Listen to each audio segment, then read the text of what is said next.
자, 오늘 말씀은 다시는 죄를 범치 말라라는 제목으로 우리 함께 말씀을 나누도록 하겠습니다.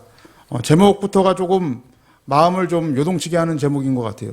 왜냐하면 오늘 말씀 마지막 부분에 11절에 다시는 죄를 범치 말라, 가늠한 여인에게 예수님께서 하신 말씀이죠. 근데 다시는 죄를 범치 말라라는 이런 말씀을 들었을 때 여러분의 심정은 어떻습니까? 예. 저도 예전에 이제 이런 말씀을 읽을 때마다 다시는 죄를 범치 말라, 마음에 부담감이 있죠. 예. 이게 참 좀 그래요. 이 복음을 완전하게 믿는 사람들도 마음에 부담감이 있어요. 이게 마음에 부담감이 있는 것도 좀 이상하고, 또 그렇다고 마음에 부담감이 아예 없는 것도 되게 이상한 것 같아요.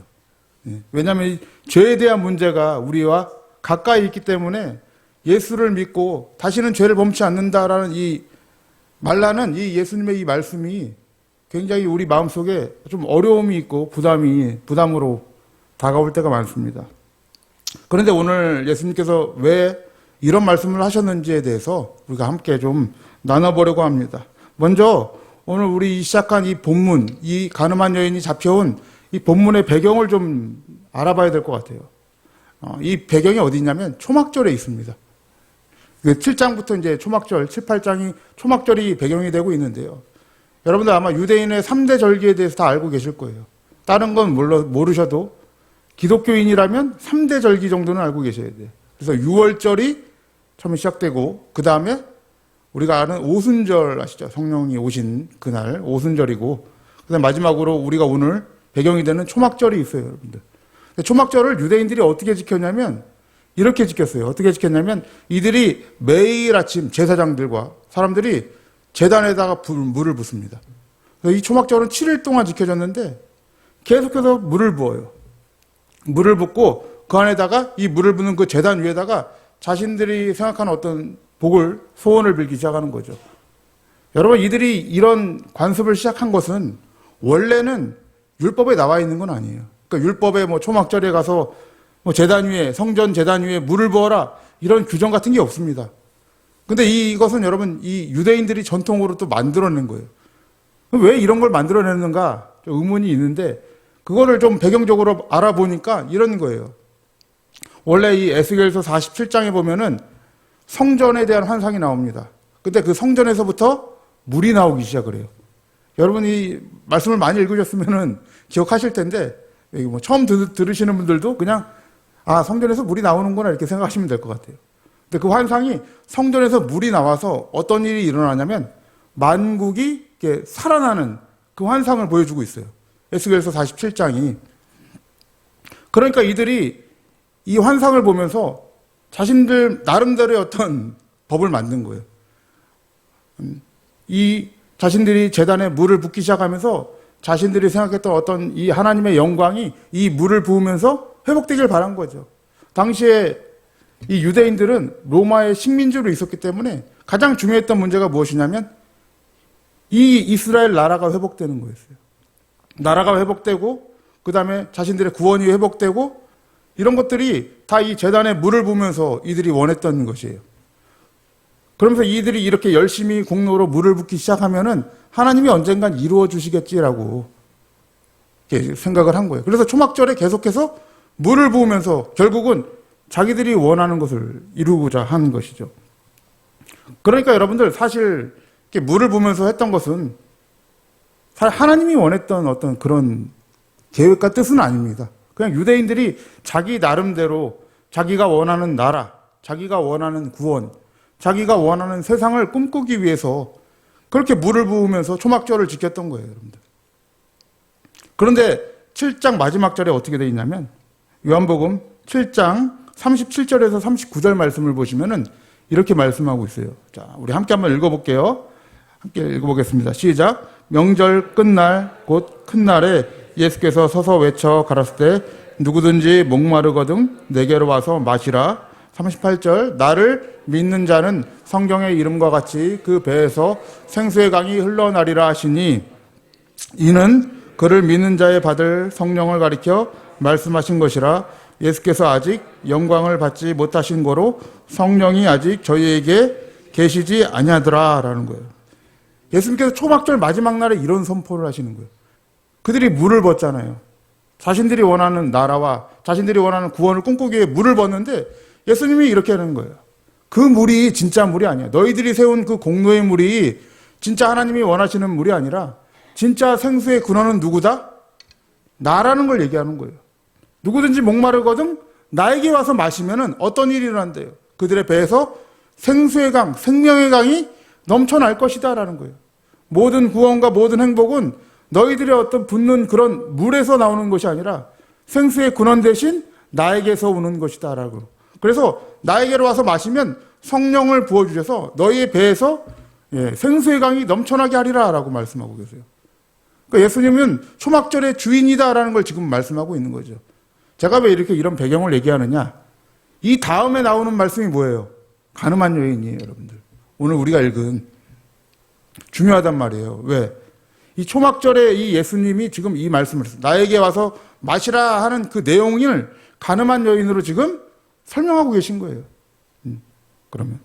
그래서 오늘 본문을 보시면은 예수님이 어떠한 방식으로 이렇게 우리의 목마름을 채워주실지, 그 다음에 어떠한 방식으로 하나님의 나라를 완성하실지를 무엇을 통해서 보여주고 계신 거예요? 가늠한 여인들을 통해서 지금 보여주고 계신 거예요. 초막절의 주인 되시는 예수님이 그의 나라를 보여주신 것이죠. 그래서 여러분들 오늘 이제 본문으로 좀 들어가 볼게요. 오늘 본문 말씀 4절부터 좀 보시면은 이렇게 말씀이 이렇게 시작을 합니다. 4절 함께 읽어보겠습니다. 시작. 예수께 말하되 선생이여 이 여자가 간음하다가 현장에서 잡혔나이다. 5절. 모세는 율법에 이러한 여자를 돌로 치라 명하였거니와 선생은 어떻게 말하겠나이까? 라고 돼 있어요. 이 서기관들과 바리새인들이 한 여인을 데리고 오는데 이 여인이 간음하다가 현장에서 잡힌 거예요. 그런데 이들이 율법으로 그냥 바로 고소하지 않고 예수님께로 데리고 옵니다. 데리고 온 이유가 무엇이겠습니까? 다른 게 아니에요. 예수님을 딜레마에 빠뜨리게 하기 위해서예요. 당시에 여러분 유대인들이 생각하기에 예수님은 율법 파괴자나 마찬가지였어요. 왜냐하면 요한복음 6장을 보시면 예수님께서 안식일에 병자를 고치시잖아요, 여러분. 안식일에 병자를 고친다는 것은 다른 말로 하면 그들이 정해놓은 율법을 어기는 거죠. 안식일의 법을 어기는 거예요, 여러분. 사람이 이런 어떤 규율과 법을 어기는 것에 얼마나 민감합니까? 제가 군대 가봐서 그걸 많이 체험한 것 같아요. 군대 가서 진짜 아무것도 아닌 거거든요. 아무것도 아닌데 고참들이 막 갈고요. 뭐 자기들끼리 법을 만들어냈고 뭐 하나 안 하면 심지어 뭐 군대 가면 그런 거 있잖아요. 밥을 먹을 때 지금은 안 그럴 거예요. 네, 밥을 국에다 말아 먹으면 안 돼요, 여러분. 말아 먹으면 그 갈굼거리예요, 여러분. 이해 안 가죠, 여러분. 근데 그게 갈굼거리예요. 그리고 왼손을 식탁 위에 얹어서 먹으면 안 돼요. 딱 이러고 먹어야 돼요. 정자세로. 그게 다 법이에요, 여러분. 그거 안 지키면 내무관 가서 갈굼당하고 그랬어요. 근데 그 법에 얼마나 민감해요, 사람들이. 근데 이들이 그 법으로 집행하지 않고 예수님께로 데리고 온단 말이에요. 그래서 예수님이 당시에 이 율법을 파괴하는 사람처럼 유대인들이 인식을 한 거죠. 그래서 율법을 가리켜서 이렇게 얘기를 하죠. 율법에는 이러한 간음한 여인을 돌로 치라라고 했어요. 예수님께서 만약에 돌로 치지 말고 용서해 주라 그러면 뭘 어기는 게 되는 거예요? 예수님은 율법을 어기는 게 되겠죠. 그런데 또 이게 다르게 야, 그 여자 그냥 돌로 쳐서 죽여라고 하면은 사람들의 그 많이 따르던 그 사람들에게 어떤 인식이 들겠습니까? 그동안 가르친 거랑 너무 다르게 되겠네. 이렇게 약간 배신감을 느끼겠죠, 예수님에게. 그러니까 이게 딜레마예요. 어떻게든 사람들로부터 떨어뜨리게 하거나 율법으로부터 떨어지게 하거나 이런 딜레마에 빠지게 한 거예요, 여러분들. 그러자 여러분들 예수님께서 어떠한 행동을 하시는지 보세요. 6절 말씀 보세요. 6절 함께 읽어보겠습니다. 시작. 저희가 이렇게 말함은 고소할 조건을 얻고자 하여 예수를 시험함이로라. 예수께서 몸을 굽히사 손가락으로 땅에 쓰시니라고 되어 있어요. 분명히 나오죠. 고소할 조건을 얻고자 시험하고 있는 거죠. 근데 여기에 예수님이 몸을 굽혀서 땅에 무엇인가를 써요, 여러분들. 근데 여기에 대해 많은 학설들이 있더라고요. 근데 성경에서 말하지 않은 건 누구도 몰라요. 근데 어떤 사람들은 뭐 이들의 죄의 몫을 다 적었다, 예수님이 뭐 이렇게 추측하시는 분들도 있고, 오늘 이 말씀에 나온 것처럼 죄 없는 자가 먼저 돌로 철화라고 썼다는 사람들도 있고 별의별 얘기가 다 있지만은 여러분 이제 그런 것이 중요한 게 아니라 이 의미를 좀 살펴봐야 될 것 같아요. 이 영적인 의미. 왜 땅에 쓰셨는가? 예수님은 이 땅 가운데 하나님의 아들로 오셨어요. 그죠? 하나님의 아들이시고 하나님이란 말이에요. 근데 하나님이 직접 이 땅 가운데 글을 쓰시는 장면이 구약에 2번 나옵니다. 2번 나와요. 언제 한 번 나오냐면 십계명 돌판에 모세에게 주실 때 친히 써서 주세요. 자, 출애굽기 31장 18절을 보시면 이렇게 말씀을 해요. 자, 함께 한번 읽어볼게요. 시작. 여호와께서 시내산 위에서 모세에게 이르시기를 마치신 때에 증거판 둘을 모세에게 주시니 이는 돌판이요 하나님이 친히 쓰신 것이다. 써주신 게 있어요. 그리고 또 하나는 언제 써주시냐면 다니엘서에서 손가락이 나오죠, 여러분들. 손가락이 나와서 그때 벨사살 왕이 예루살렘의 성전 기물을 가지고 자기들 잔치를 벌이고 술 마시고 깽판 벌일 때 그때 손가락이 나오는 거예요. 자, 다니엘서 5장 25절서부터 27절 말씀 함께 한번 읽어보겠습니다. 시작. 기록한 글자는 이것이니 곧 메네메네 데겔 우바르시니라. 자, 26절. 그 뜻을 해석하건대 메네는 하나님이 이미 왕의 나라의 시대를 세워서 그것을 끝나게 하셨다 함이요. 데겔은 왕이 저울에 달려서 부족함이 배웠다 함이다 라고 돼 있어요. 여러분, 하나님이 이 땅 가운데 그 거룩하신 하나님의 글이 말씀이 닿았을 때 그 인간들이 어떤 일을 하고 있었는지를 좀 생각을 해보세요. 증거판, 모세에게 증거판에 글을 써주실 때 그 밑에는 어떤 일을 하고 있었어요, 여러분들? 그렇죠. 아론과 그 이스라엘 백성들이 금송아지를 만들었어요. 금송아지를 만들어서 뭐라고 얘기하냐면 이것이 우리를 애굽에서 인도하여 낸 여호와다라고 얘기해요. 그 금송아지를 가리켜서. 애굽이 금송아지를 섬겼기 때문에 그것을 우리의 여호와다라고 얘기합니다. 그러자 어떤 일이 일어납니까? 하나님이 그 증거판 돌이 깨지면서 심판이 일어나요, 여러분들. 3,000명이 죽었다는 거 여러분 다 아실 거예요. 그때. 그 일로 말미암아. 오늘 다니엘서 5장에서도 똑같죠. 이 글자가 일어나게, 이 메네 데겔 우바르신이라는 글자가 새겨졌을 때 어떤 일이 일어납니까? 벨사살 왕이 폐위가 되죠, 여러분. 심판이 일어난단 말이에요. 거룩하신 하나님의 말씀이 이 땅 가운데 새겨졌을 때 어떠한 일이 일어나냐면 구약에서는 심판이 일어나고 있는 거예요. 근데 지금 예수님도 하나님의 아들이잖아요. 하나님께서 지금 무엇인가를 쓰고 계세요. 뭘 썼는지 진짜 몰라요. 모르지만 쓰고 계셔요. 쓰고 계실 때 어떤 일이 일어나는지 한번 보세요. 자, 7절 말씀 함께 읽어볼게요. 7절 읽어보겠습니다. 시작. 저희가 묻기를 마지 아니하는지라 이에 일어나 가라사 때 너희 중에 죄 없는 자가 돌로 치라 하시고 라고 되어 있어요. 자, 7절 말씀 앞절이 조금 잘 모르겠죠. 마지 아니하는지라. 저도 무슨 문장인지 몰라서 원문을 찾아보니까 이들이 대답을 굉장히 재촉했다는 거예요. 예수님에게 빨리 대답하라고. 예수님이 뭐라고 그래요? 빠르게 대답해 주셨죠. 죄 없는 자가 먼저 돌로 치라라고 얘기해요, 여러분들. 예수님의 말씀이 인간에게 닿자 어떤 일이 일어납니까, 여러분들? 9절 말씀 보세요. 자, 9절 함께 읽어보겠습니다. 시작. 저희가 이 말씀을 듣고 양심의 가책을 받아 어른으로 시작하여 젊은이까지 하나씩 하나씩 나가고 오직 예수와 그 가운데 섰는 여자만 남았더라라고 되어 있어요, 여러분들. 이 말씀이 닿자 이들에게 뭐가 일어납니까? 양심의 가책이 일어났다 그러죠. 다르게 얘기하면 이들 안에 심판이 일어나고 있는 거예요. 일어나고 있고 그 양심의 가책을 받아서 어떻게 합니까? 어른으로 시작하여서 젊은이까지 하나하나 다 떠나갔다는 거예요, 여러분들. 이것은 여러분 다르게 얘기하면 이런 거예요. 예수님의 이 말씀, 죄 없는 자가 먼저 돌로 치라라는 말씀이 선포됐을 때 모두가 뭘로 드러났다는 거예요? 죄인으로 드러났다는 거예요. 자기들도 가늠한 여인들과 똑같은 자로 드러나더라는 거예요, 여러분. 심판이 일어나더라는 거예요. 이 말씀이 시사하는 바가 굉장히 크죠, 여러분들. 그들 스스로가 그냥 자신들이 죄인임을 인정하고 떠나간 거 아니에요, 여러분. 이렇게 하나님의 말씀이 닿았을 때 심판이 일어나는 이 모습을 예수님께서도 보여주고 계신 거예요. 그런데 놀라운 말씀이 있어요. 9절 말씀 보시면 9절 마지막 절에 누구만 남았다고 돼 있어요? 오직 예수와 그 가운데 섰는 여자만 남았다라고 얘기해요. 여자만 남았대요. 이게 놀라운 얘기죠. 다 떠나갔는데 가늠한 진짜 여자가 남았어요. 죄인 여자가 남았습니다. 근데 우리가 생각을 해보면 거룩하신 하나님과 죄인이 함께 할 수 있는 것은 사실 없는데, 그럴 수가 없잖아요. 그럴 수가 없는데 지금 예수님과 이 여자가 함께 있다라는 것을 굉장히 강조하고 있어요, 여러분들. 왜 강조하고 있을까요, 여러분? 예수님께서 이런 말씀을 하세요. 자, 10절과 11절 말씀 함께 읽어보겠습니다.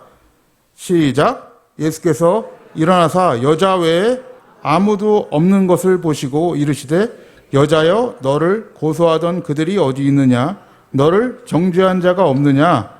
대답하되 주여 없나이다. 예수께서 가라사대 때 나도 너를 정죄하지 아니하노니 가서 다시는 죄를 범치 말라 하시니라 라고 되어 있어요.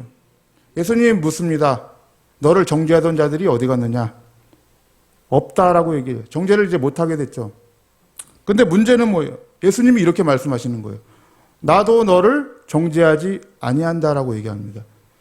이 말씀을 좀 원문으로 보니까 거기서도 똑같이 나 역시 너를 정죄하지 않는다라고 표현하고 있어요. 근데 이 표현이 기가 막힌 표현인 거예요. 왜냐하면 나도 그들처럼 이런 뜻이거든요. 그럼 그들이 누구겠어요? 저 떠나간 죄인들을 얘기하는 거 아니에요. 정죄하고자 했던 그 죄인들을 얘기하는 거예요. 나도 그들처럼 너를 정죄하지 않겠다고 얘기를 해요. 근데 사실 예수님은 죄가 없으신 분 아닙니까? 죄가 없으신 분인데 왜 그들처럼 정죄하지 않겠다고 얘기할까요? 나도 너를 정죄하지 않는다. 나도라는 표현을 써요, 여러분들. 이 표현을 쓰신 것은 다른 게 아니에요, 여러분들. 이제 나도 그들과 같이 너를 정죄할 자격이 없는 자가 되었다라는 표현 중에 하나입니다, 여러분. 이게 무슨 말이냐? 원래 예수님은 죄가 없으시고 이 중에서 심판하실 분은 예수님밖에 없죠. 사실 이 여자를 정죄하실 수 있는 그런 죄가 없는 자는 예수님밖에 없어요, 원래. 근데 예수님께서 어떻게 하기로 작정하신 거예요? 이제 나도 너를 정죄하지 않는 그 죄인으로 서기로 작정했다는 거예요. 왜 그럴까요, 여러분? 다른 게 아니에요. 예수님께서 오신 목적이 무엇이냐면 다른 게 아니에요. 우리의 죄가 되게 되시기 위한 거예요, 여러분. 그 가늠한 여인의 죄가 예수 안으로 들어가게 만드시는 거예요. 그리고 예수님이 죄가 되시고 예수님의 의로움은 누구에게 주시는 거예요? 이 가늠한 여인에게 주시는 거예요, 여러분들. 그래서 이 여인이 살아나는 거예요. 그 목말랐던 그 여인이, 채우지 못했던 그 여인이, 죄로 쪄들었던 그 여인이 지금 생명의 물을 입고 생수를 먹고 살아나는 장면을 지금 보여주고 있는 거예요. 여러분, 우리가 이 예수를 믿는다는 것 너무 쉽게 간접적으로 생각을 하는 것 같아요. 그러니까 이렇게 생각을 하는 경우가 많아요. 예수님께서 나를 용서해 주셨대. 나의 죄를 대신해서 십자가 지셨대. 여러분, 이것은 주일학교 다녔던 제 친구들도 다 아는 내용이에요, 여러분들. 내용적으로는 다 알아요. 지식적으로는 다 아는 내용이라고요. 근데 그 내용을 알아서 여러분 믿는다고 하지 않아요. 진짜 믿음은 무엇입니까? 그 십자가 안에 내가 죄가 들어가 있느냐라는 거예요, 여러분들. 여러분의 죄가, 내 죄가 그 십자가 안에 있느냐? 그리고 예수님의 의로움이 지금 내 안에 있느냐? 그 의로움으로 내가 지금 살아가고 있느냐의 문제 아니겠습니까? 신앙은. 그냥 관념적으로 나 그거 알아의 문제가 아니잖아요, 여러분들. 예수님께서 이 땅에 오신 목적이 뭘까요, 여러분? 우리가 이 사순절을 지내고 있는데 다른 게 아니에요, 여러분. 우리에게 없었던 의로움을 주시려고 오신 거 아닙니까, 여러분? 그럼 우리의 죄는 누구에게 가요? 예수에게로 가게 만드시려고 온 거예요, 여러분. 복음의 이야기를 여러분 가늠한 여인을 통해서 지금 담고 계신 거잖아요, 여러분. 그냥 너무 자비로워, 또 용서해 주셨어, 이런 얘기를 하려고 그러는 게 아니에요, 여러분들. 자, 고린도후서 5장 21절 말씀을 보시면은 우리 함께 한번 읽어보겠습니다. 시작. 하나님이 죄를 알지도 못한 자로 우리를 대신하여 죄를 삼으신 것은 우리로 하여금 저희 안에서 하나님의 의가 되게 하려 하심이니라 라고 되어 있어요, 여러분들. 우리가 하나님의 의가 되게 하시기 위해서 예수님은 죄가 되고 그러니까 이렇게 말씀하시는 거예요. 나도 너를 정죄하지 않겠다라고 말씀하시는 거예요. 나도 자격이 없어 이제. 그런데 그 다음 구절이 기가 막히죠. 이제 다시는 죄를 범치 말라라고 얘기를 해요, 여러분. 우리가 이 서두에 가장 마음에 부담을 가졌던 말씀이 이제 등장하기 시작했습니다. 예. 예수님께서 여러분 다시 죄를 범치 말라는 것은 예수님이 율법으로 돌아가서 율법적인 죄들 다 범하지 말라 이렇게 말씀하셨을까요? 그건 아니겠죠, 여러분들. 이 말씀이 이제 저도 처음에 어려웠는데 실은 성경 말씀에 지금 답이 다 나와 있더라고요, 여러분들. 자, 그 말씀을 한번 읽어볼게요. 다음 절이에요. 11절 다음 절 12절 말씀입니다. 12절 말씀 성경 다 피셨죠? 예. 한번 같이 한번 읽어볼게요. 시작. 예수께서 또 일러 가라스 때 나는 세상의 빛이니 나를 따르는 자는 어두움에 다니지 아니하고 생명의 빛을 얻으리라 라고 얘기를 해요, 여러분들. 여기에 힌트가 돼 있어요, 여러분. 나는 세상의 빛이다. 나를 따르는 자는 어떻게 됩니까? 어두움에 다니지 아니할 것이다 라고 말씀하고 있어요. 다시는 죄를 범치 말라. 이게 무슨 뜻이겠습니까? 나를 따르라라는 얘기예요. 나의 안에 거하면 너희에게는 뭐가 없다? 죄가 없다라는 거예요. 나의 의로움이 너에게 들어갈 것이다라는 거예요, 여러분. 우리의 인생 가운데 어떻게 율법적으로 다시 돌아가서 죄를 하나도 안 짓고 다시 살아갈 수 있겠습니까? 그것은 불가능해요. 근데 가능한 게 있어요. 그리스도 예수 안에서는 결코 정죄함이 없어요. 왜? 생명의 성령의 법이 죄와 사망의 법에서 우리를 해결하셨기 때문에 그래요, 여러분.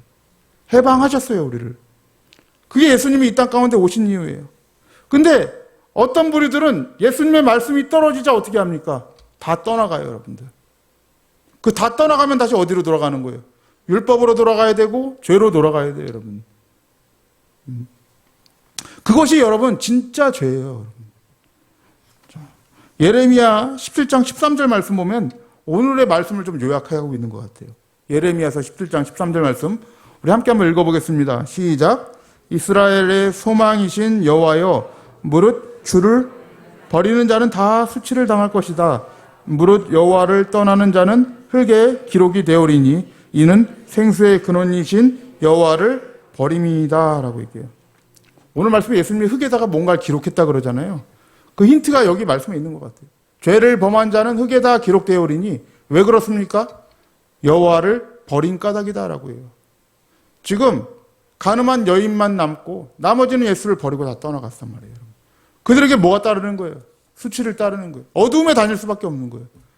근데 예수 안에 있는 자만이 어떻게 됩니까? 빛 가운데 거하는 거예요, 여러분. 언제까지? 영원토록 그래요. 이게 진리예요, 여러분들. 영원한 진리. 영원토록 우리가 빛 가운데 거할 수 있도록 만드신 것. 그게 예수 그리스도예요, 여러분. 그리스도가 이 땅 가운데 오신 이유인 것이에요. 그래서 예수 안에 거할 때 우리는 결코 정죄함이 없는 거예요. 우리의 죄를 생각나게 하시고 깨닫게 하시고 다시 그리스도 안으로 우리를 부르셔서 하나님과 동행하게 만드시고 그렇게 살아가게 만드시는 것이 바로 예수 그리스도가 이 땅 가운데 오신 목적입니다. 그래서 예수 안에 있을 때는 여러분 우리는 이제 율법에 정죄함이 없어요. 왜냐? 예수님의 그 죽으심은 다른 죽으심이 아니에요. 우리의 율법의 모든 저주를 담당하신 죽음이에요, 여러분. 그냥 그분이 나를 용서하셨다가 아니라 진짜 율법으로부터 우리를 완전히 격리시키시고 믿음의 의로 우리를 구원받게 만드신 거예요, 여러분. 갈라디아서 3장 13절 말씀 한번 읽고 말씀을 마무리하도록 하겠습니다. 3장 13절 말씀 함께 읽겠습니다. 시작. 그리스도께서 우리를 위하여 저주를 받은 바 되사 율법의 저주에서 우리를 속량하셨으니 기록된 바 나무에 달린 자마다 저주 아래 있는 자라 하였음이라 라고 되어 있어요, 여러분. 어디에서 우리를 속량하셨대요? 율법의 저주에서 우리를 속량하셨대요. 거기서 꺼내셨다는 거예요, 여러분. 우리는 율법으로 돌아가면 다시 어디로 돌아가야 돼요? 어두움 가운데 거할 수밖에 없어요. 그러나 생명의 비단에 거하면 그때부터는 여러분 우리는 영원한 비단에 거하게 되는 것입니다. 이것이 우리가 날마다 감사함으로 기쁨으로 누려야 할 우리의 복음인 거예요, 여러분들. 그 복음을 여러분들 누리며 살고 계십니까? 예수의 의로 여러분들이 살고 계세요, 여러분들. 나의 죄가 그 그리스도의 십자가와 함께 죽었다고 믿으십니까? 예. 아멘들이 아무도 없으셔요. 네. 그렇게 믿으시죠, 여러분들? 이건 중요한 우리의 복음인 거예요, 여러분들. 관념이 아니에요. 생각이 아니에요, 여러분들. 우리의 실제고, 우리의 행동이고, 우리의 상황인 것입니다. 그것이 우리에게 주시는 복음인 것입니다. 사랑하는 우리 성도님들, 날마다 예수로 충만하시길 바랍니다. 어떠한 상황이든지, 어떠한 감정이든지, 그런 모든 환경 가운데서 우리를 뛰어넘어서 우리를 일으키실 분은 예수 그리스도 외에 없습니다. 그리스도로 충만하셔서 날마다 승리하시고 그와 함께 동행함으로 말미암아 감사와 찬송이 넘치는 우리 복된 성도님들 되시기를 주님의 이름으로 축복합니다.